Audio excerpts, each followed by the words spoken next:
Hey, what's up? Welcome to here. Today we have a classic lit book haul. It's about to get classically lit in here.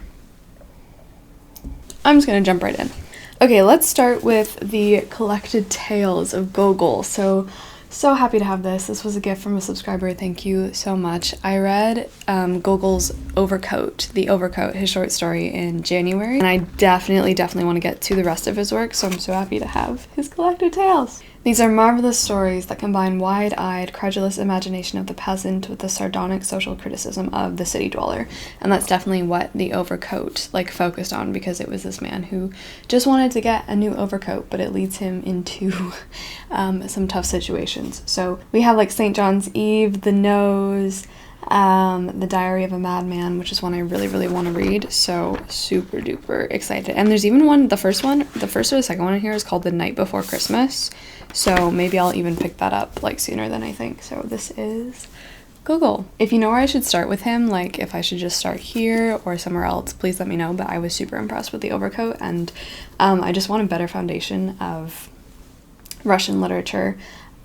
He was born in Ukraine in 1828, by the way, but he did pave the way for Dostoevsky and people like Kafka as well, so very excited. All right, then we have one I've never read from this author before, and that's Ford, Maddox Ford. I feel like you don't really hear a lot about this guy, but this is The Good Soldier, and this was a gift from Linda, another subscriber, so thank you so much.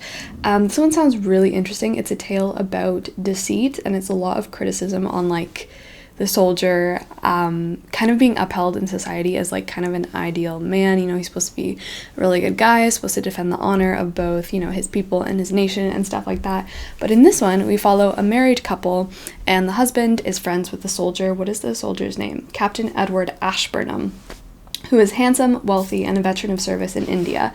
And so the husband in this marriage is best friends with Captain Ashburnham, and his wife actually starts to slide into an affair with the soldier as well. So it's this critique on kind of deception and the whole soldierly life, which is actually a big topic in another one of these classics that I'm currently in the middle of, which is Tolstoy's take on it. It tells of his struggle to accept a world without honor, order, or performance. This is just going to be a tale of deceit and intrigue, and probably tragedy in the end. So this cover is really nice as well. I love this painting. And then he's just kind of shadily standing on the back. So that is The Good Soldier.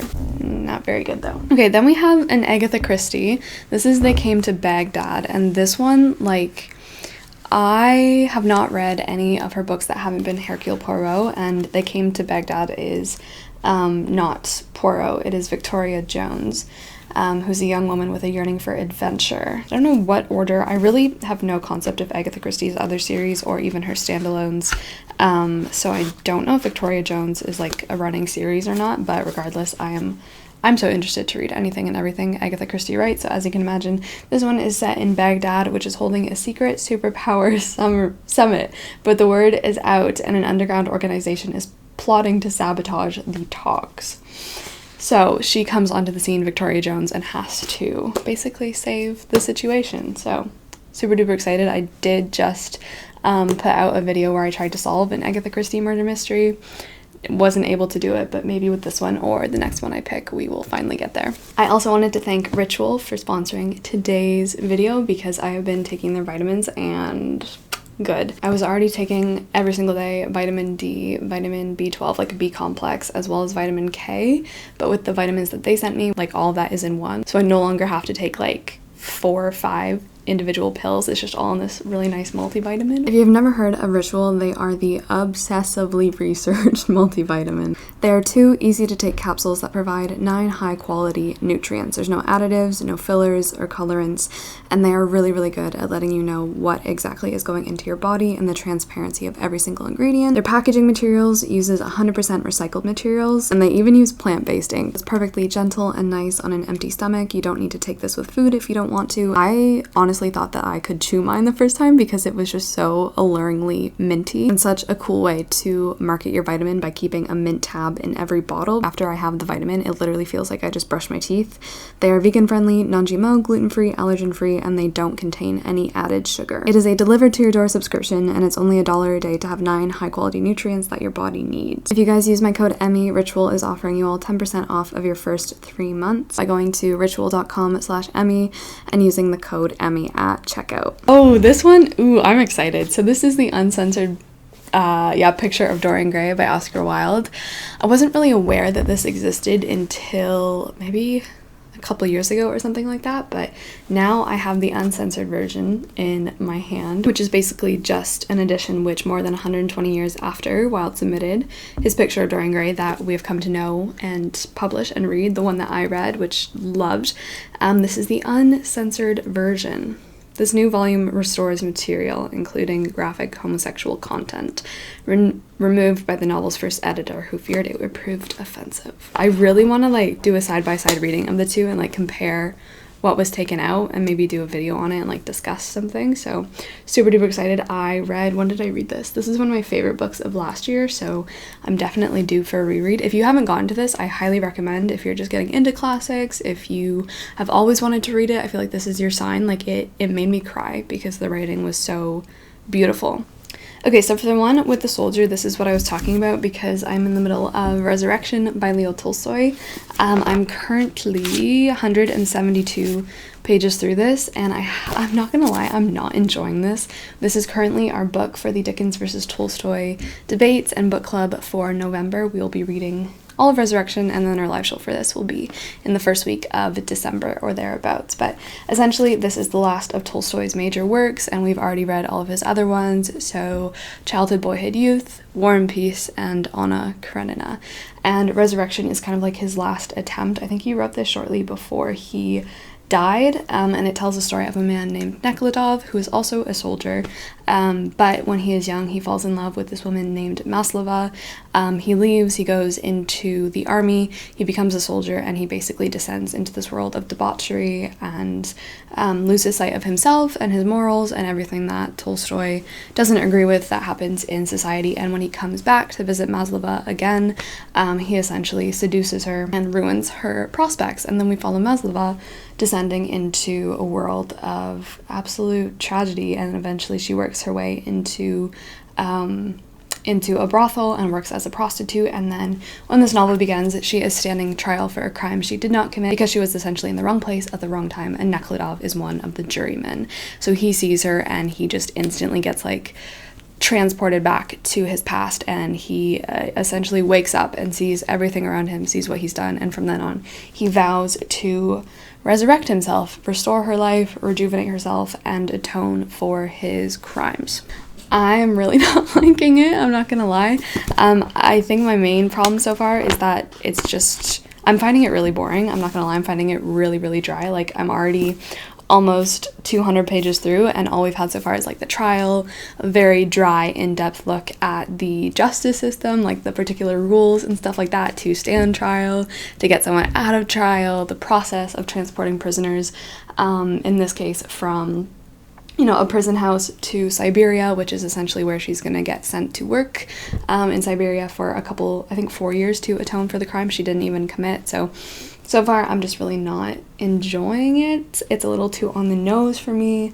Nekhludoff is just way too reminiscent of every central male Tolstoy character / figure for me, and I'm just really not enjoying it, unfortunately. Maybe it'll change because, like I said, we're still just getting into the story, but I just think this topic matter and the subject and what I'm thinking is gonna be the direction that he takes this in is just not gonna be my sort of thing, so yeah. Okay, this is one that I know pretty much nothing about, so if anyone in the comments has read this, now is your time to convince me to pick it up sooner rather than later, and that is a play by Henrik Ibsen. What have I read by him? I read The Dollhouse in high school, also by Henrik Ibsen, which is another play. Didn't really love it, but this is, of course, a completely different one. Hedda Gabler, if I'm saying that right, Hedda Gabler. He's a Norwegian playwright, super duper famous. I have really never heard about this, and I didn't even know this existed until it came into my P.O. box, so thank you so much. In this one, he says that what he wants to do, principally, is to depict human beings, human emotions, and human destinies upon the groundwork of certain of the social conditions and principles of the present day. So it looks like this is, I don't know if it's a satire or not, or something like that, but at least in The Dollhouse, he really examined society, especially women's place in society, and a whole bunch of conventions that are set up and all that stuff, and it goes pretty in-depth into that, so I'm thinking this one might do the same. But like I said, if you know anything, Spill the beans. This is an absolutely beautiful little Greek reader. It's really old. It's so beautiful. This is the Viking Portable Library, and it's actually edited by the one and only W.H. Auden, which is really exciting. I love Auden, well, what I read so far, but this has stuff from like Plato to Aeschylus to Homer, and then Plato again, and Aristotle, Euclid, and Thucydides, and Aristophanes. So, wow. I wish you could smell this. It smells like old churches. Anyway, I just want to show this as well because this is so cute. It has like, those red edges. So that is the Greek reader. Then we have a Thomas Hardy book, and this is sent from Gabby. Thomas Hardy is my favorite author. I thought you might like this one as it's quite atmospheric with an almost supernatural element to it. So this is The Return of the Native, and what I've heard about this one, first of all, it's just like, I think, an ode to the natural world. It's all about it's all set on the moors and all that stuff. I've only read Far from the Madding Crowd, again, in high school, but I loved it. Like, I really, really loved it. So this one, I don't really know. We follow Eustacia, great name, who's eager to experience life to the full in her quest for music, poetry, passion, war. She marries a man who is a native of the heath, but his idealism frustrates her romantic ambitions, and her discontent draws others into a tangled web of deceit and unhappiness. I don't know when I'm gonna get to this. There was another Hardy. I picked up Jude the Obscure because that one was on a syllabus, but then we never got around to it or something, so I never got to read that for uni, so I don't know if I should go with this, or Jude the Obscure, or maybe do a rereading of Far from the Madding Crowd. I don't know. I haven't got a chance to, like, re-experience Thomas Hardy in, like, an adult life, in my adult life, so, yeah, this is also beautiful. And then a subscriber as well, I found these in my P.O. box, sent me all of the Anne of Green Gables, like the three. We have Anne of Green Gables, what's the last one? Oh dear, I think it's this one. We have Anne of Green Gables, Anne of Avonlea, and Anne of the Island. This one my mom read, and she left it out in the rain, so it got a little, it built some character, if you know what I'm saying. I did read Anne of Green Gables for the first time this year, and it's one of my favorite books, like, ever now. 5 stars, like, do yourself a favor, and, like, the craft in this. Oh, amazing. So I am set to pick this one, right? Anne of Avonlea. I think I want to wait until the spring or summer because I feel like you have to read Anne of Green Gables in the spring or summer. It was just like the best experience for me picking up this in the spring, so I just cannot wait. But at the same time, I don't want it to be over, and like I never want there to stop being Anne of Green Gables novels. And I know that Ellen Montgomery has so many other novels out, but I just want to like savor them so much. So that is Anne, and thank you so much. This one I picked up in my little library book video, but I just wanted to mention it again here because it's just too beautiful not to. This is the Arcturus edition of Leaves of Grass by Walt Whitman. I again read this in high school, but this is the deathbed edition. It's a bit bigger than the edition I have on my shelves, so I really, really, really want to get to this again. I would love to read this with Carolyn because this is like one of her favorites ever, so oh my gosh. This edition literally looks like no one has read it at all either, so I'd love to do like a full annotation, maybe a full video on this. Oh my gosh, I'm just so excited. If you've read Walt Whitman, can you like describe him in one sentence for me?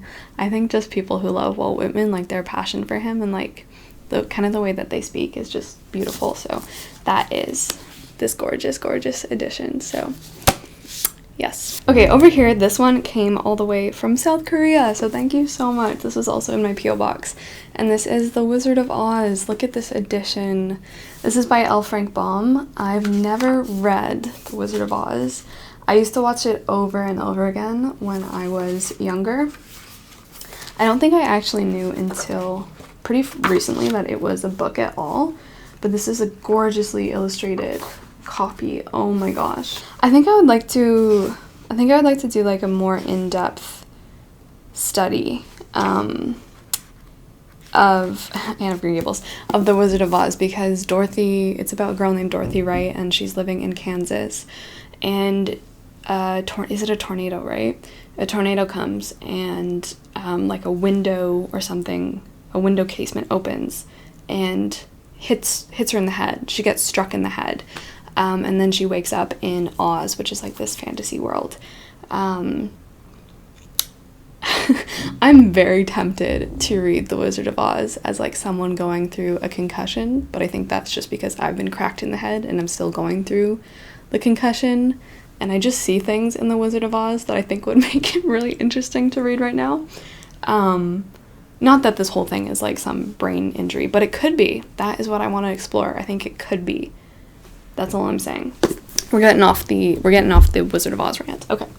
And then the last book I have here is the biggest one, the biggest book.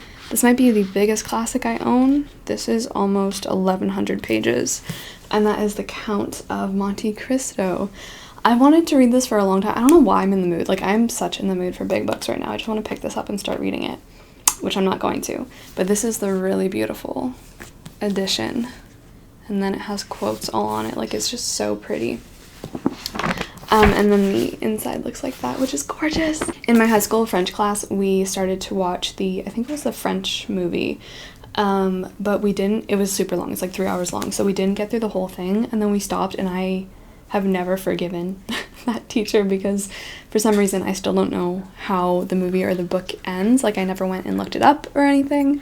So I really, really, really want to read this, but, again, it is so, so big. But anyway, all I really know is that this is a story of like revenge and false identity, and we have this guy who's sent to prison. I don't know if it's a crime he didn't commit or something, but when he gets out, he becomes like the richest man ever and then seeks to get revenge on those who put him in the horrible situation for years and years of his life. So, good time. That is all the books in this little classic book haul, so thank you so much for watching. Definitely comment if you're in the middle of a classic yourself, or what you're reading, or which one I should pick up first.